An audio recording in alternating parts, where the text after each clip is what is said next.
番線には、遅れております熱海行きが到着の見込みです。静岡方面ご利用のお客様は、1番線ホームでお待ちください。遅れております熱海行き、ただいま新駅に停車をしておりますが、まもなく発車をする見込みです。ご利用のお客様は、1番線にてお待ちください。静岡方面ご利用のお客様に、ご案内いたします。次の上り方面に参ります列車、遅れております熱海行き、ただいま持島の駅を発車いたします。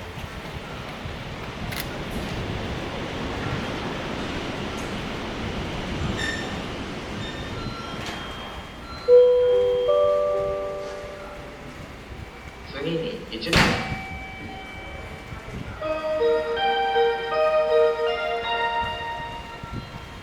まもなく1番線に普通列車熱海行きが到着します。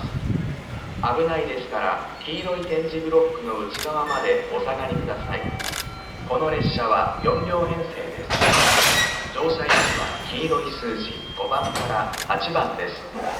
この列車は静岡、東静岡、草薙の順に停車します。